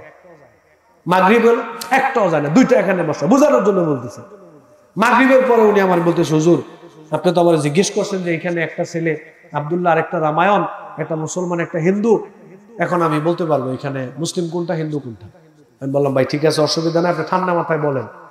হুজুর দেখেন দুইটাকে তো দেখতে একই লাগে, এখন আমি এলাকায় যেহেতু থাকি না, তো চিন্তা করলাম মুসলিম বের করা একটা পন্থা তো আল্লাহ বলে দিয়েছেন, এখান থেকে দেখি আজান হয়ে যাওয়ার পরে কিটা মসজিদে কোনটা যায়, যেটা যাবে চোখ বন্ধ করে এটা আব্দুল্লাহ। হুজুর আমি জোহর দেখলাম, একটাও যায় না, আসর দেখলাম, একটাও যায় না, মাগরিব দেখলাম, একটাও যায় না। দুইটা ছেলে এখানে বসে চা খাচ্ছে, সিগারেট খাচ্ছে, টেলিভিশনে গান বাজনা দেখতেছে। হুজুর আমি তো চিটাগাং থাকি, আমি তো চিনি না কোনটা মুসলমান কোনটা হিন্দু। হুজুর কোরআন সুন্নাহ দিয়ে আমি একটু বিচার বিশ্লেষণ করে দেখলাম, এই দুইটার মধ্যে মুসলমান নাই,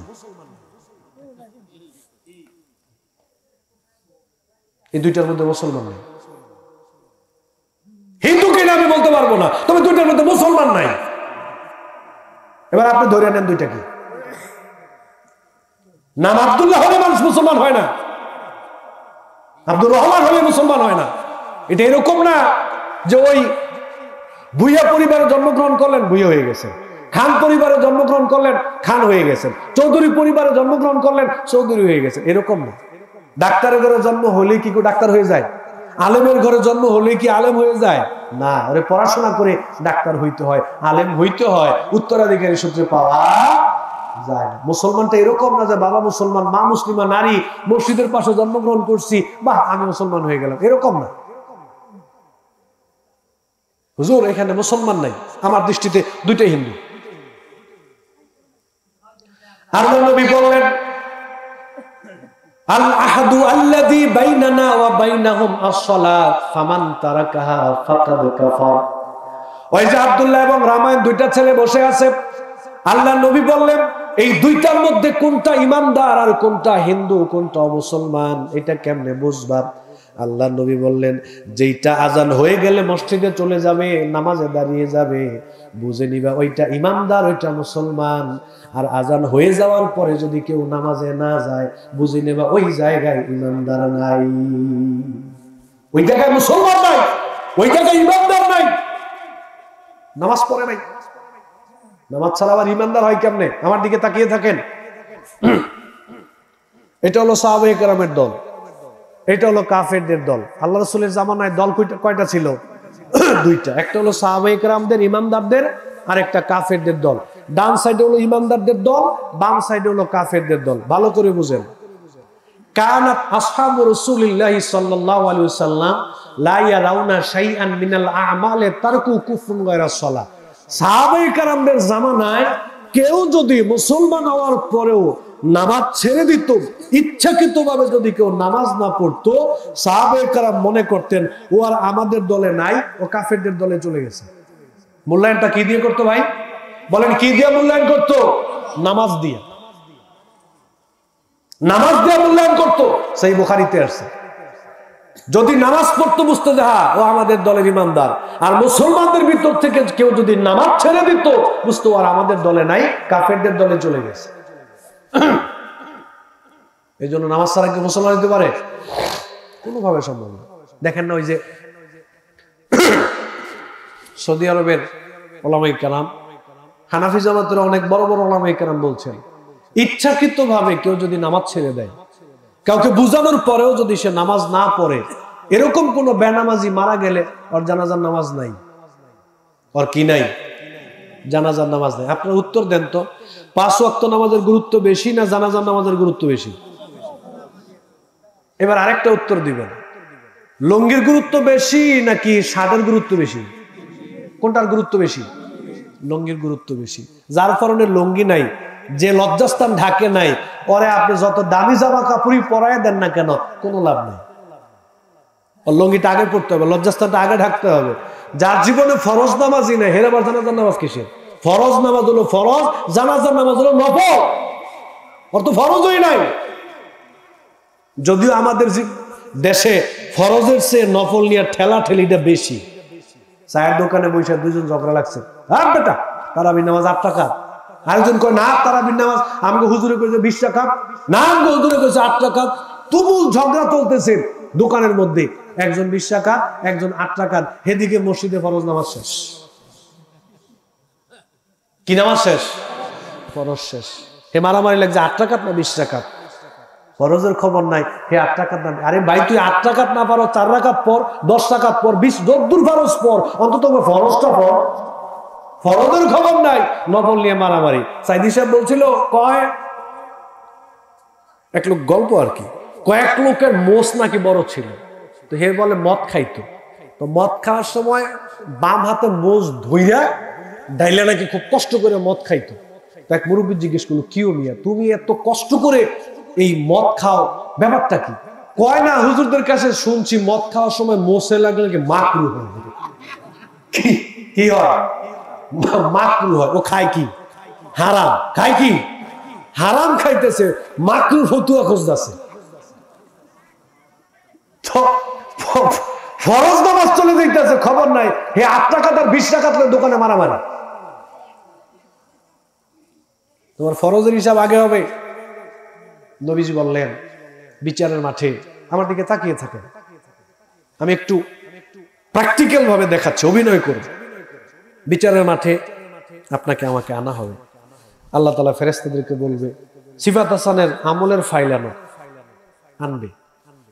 নামাজের আলাদা ফাইল, রোজার আলাদা ফাইল, যাকাতের আলাদা ফাইল, হজের আলাদা ফাইল, উমরার আলাদা ফাইল, তাহাজ্জুদের আলাদা ফাইল, মাদ্রাসা মসজিদ বানাইছে আলাদা ফাইল, পর্দার আলাদা ফাইল, বাপমার খেদমতের আলাদা ফাইল, আলাদা আলাদা ফাইল আনা হলো। ফেরেশতারা বলবে যে আল্লাহ ফাইল উপস্থিত, এখন কি করতে হবে বলেন। আল্লাহ তাআলা বলে, প্রথমেই সিফাত হাসানের নামাজের ফাইলটা খোলো। আপনারা কথা বুঝতেছেন না ভাই? অনেক ফাইল আলাদা আলাদা আসবে, জীবন অনেক কাজ করছেন, প্রথমে আল্লাহ বলবে তার নামাজের ফাইলটাকে খোলো। ফেরেশতারা খুলবে। আল্লাহ তো সব জানেন, তাও বলবে প্রমাণ করতে হবে তো আমি যে গুনাহগার। ফেরেশতাদেরকে বলে, আচ্ছা দেখো তো সিফাত হাসানের নামাজের ফাইলের কি অবস্থা। ফেরেশতারা দেখবে যে আল্লাহ এ তো 70 বছর হায়াত পাইছিল, 5 ওয়াক্ত নামাজ তো বেশি একটা পড়ে নাই, মাঝে মাঝে জুমার নামাজ পড়তো, আর জানাজার নামাজে আগে থাকতো, সবে কদরে সবার আগে, সবে বরাতে সবার আগে, কিন্তু 5 ওয়াক্ত নামাজের লোকটা বেশি একটা মসজিদে আসতো না। আল্লাহ বলবে ফাইল স্টপ, বন্ধ করো, ওরে ধরো, ধরে ওরে জাহান্নামে ফেলো।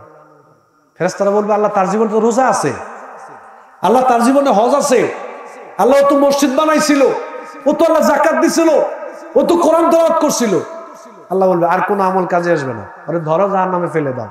যেহেতু তার জীবনে নামাজ নাই, আর কোন আমল কাজেই আসবে না। কি বুঝলেন কোন? আগে কি?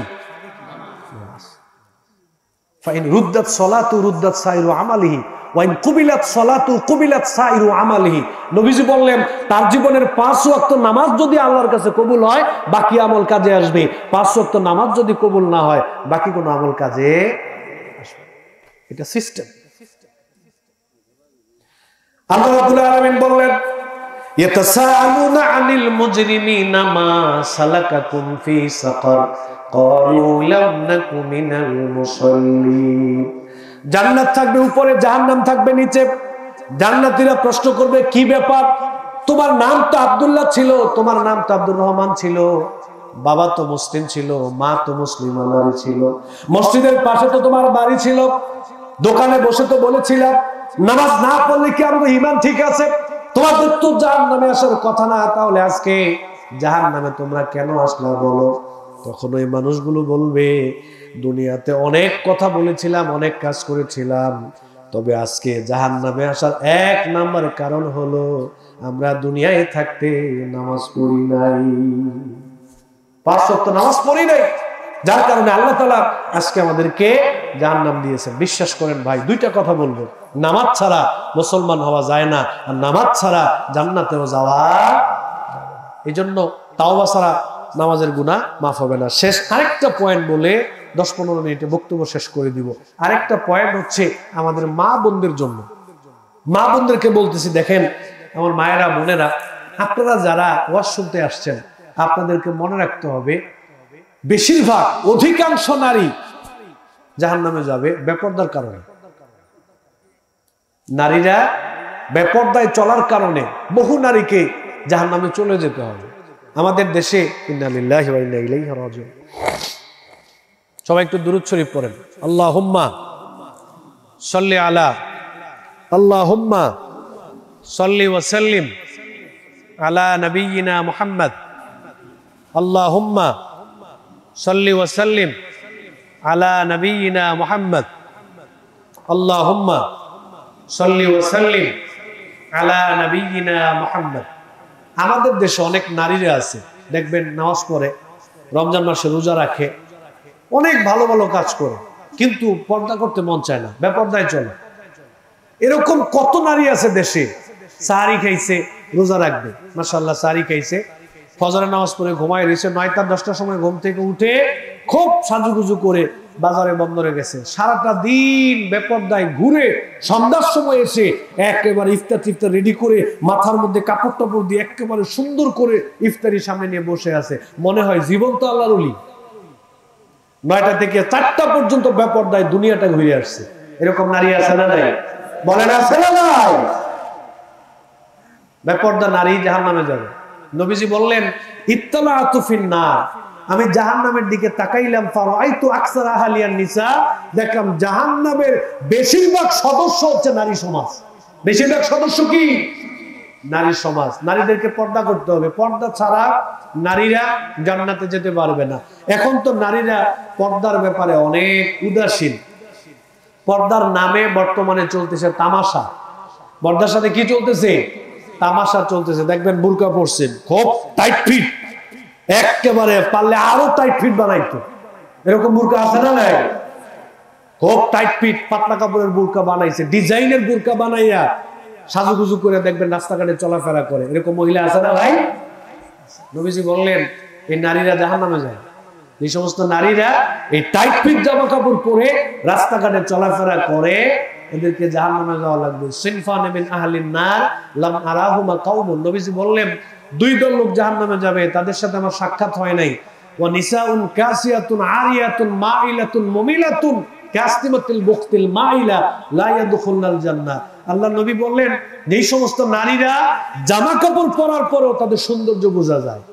বোরকা পরছে কিন্তু সৌন্দর্য প্রকাশমান হয়ে আছে, পাতলা কাপড়ের বোরকা পরছে, টাইট ফিট বোরকা পরছে, আকর্ষণীয় ডিজাইনের কালারের বোরকা পরে রাস্তাঘাটে চলাফেরা করতেছে, মাথার চুলগুলোকে উঁচু কুচু করে রাস্তায় চলাফেরা করতেছে। ওরা চায় আমাদের দিকে পরপুরুষরা আকৃষ্ট হোক, তারাও পরপুরুষের দিকে আকৃষ্ট হয়। আল্লাহ নবী বললেন এই নারীদেরকে আল্লাহ জান্নাত দিবেন।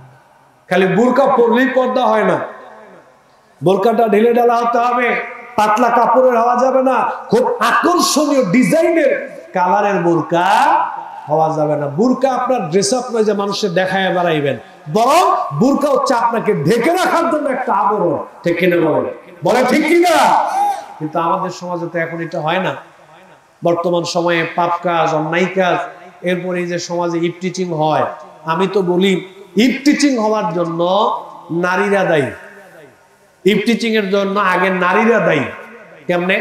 আপনাদের দেশে দেখবেন ওই চেয়ারম্যান মেম্বার সাহেব যারা আছে ওরা খালি যুবকদেরকে দোষে, যে হ্যাঁ এই সমাজে ইফটিচিং বেড়ে গেছে, ইফটিচিং এর বিরুদ্ধে আইন করছে, যারা ইফটিচিং করবে 1 বছরের জেল, 10,000 টাকা জরিমানা।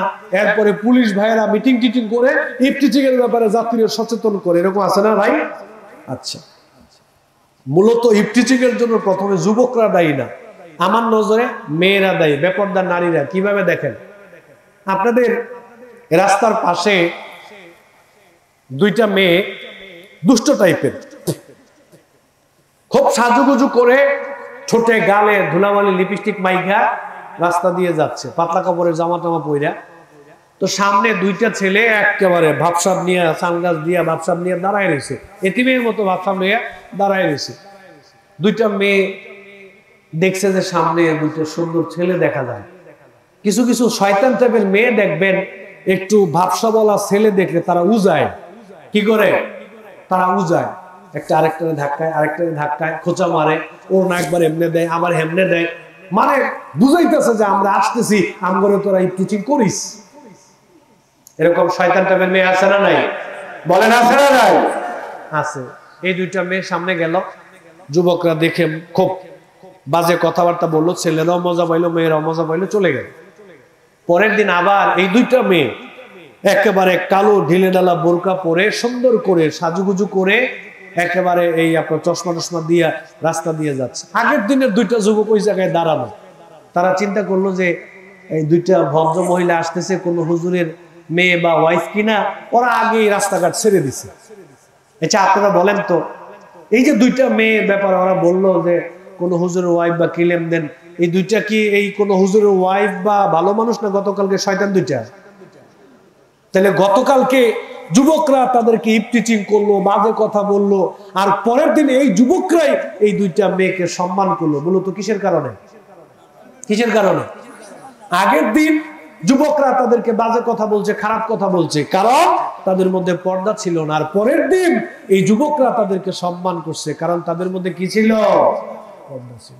তাহলে মূলত সমাজে ইফটিচিং এর জন্য বেপর্দা দায়ী। এটা এরকম না এখন রাস্তাঘাটে মেয়েদেরকে স্কুল কলেজ বিশ্ববিদ্যালয়ে বেপর্দায় আপনি ছেড়ে দিচ্ছেন, আর বলতেছেন জানা করা যাবে না, বলতেছেন ইফটিচিং করা যাবে না, প্রেম ভালোবাসা করা যাবে না, কিয়ামত পর্যন্ত বন্ধ হবে না।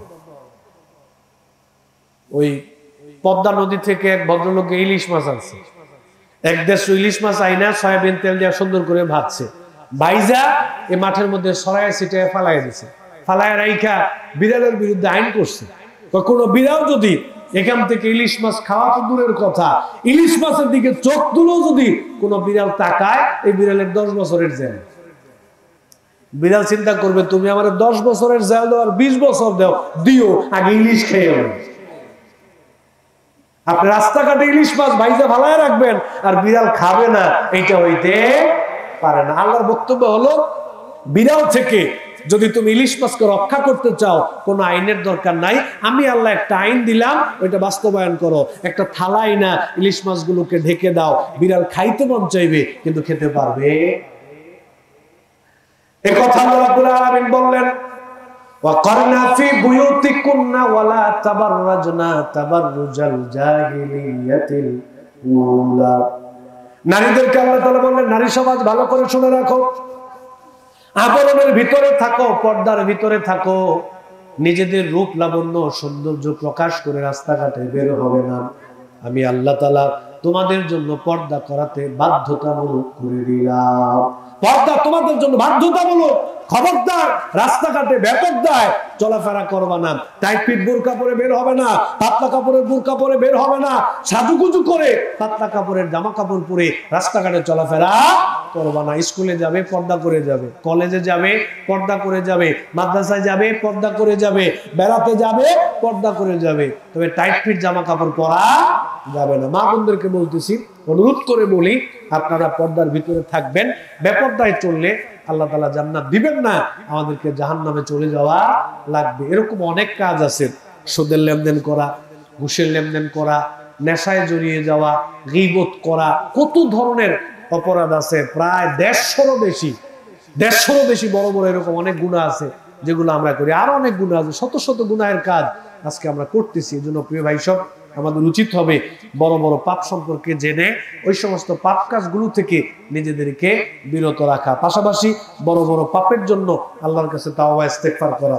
আর যদি বান্দার হক নষ্ট করে থাকি, তাহলে বান্দার হকটা বান্দার কাছে ফিরিয়ে দিতে হবে। এরপরে আল্লাহর কাছে যদি আমরা তাওবা ইস্তেগফার করি, আল্লাহ তাআলা আমাদেরকে মাফ করে দিবেন।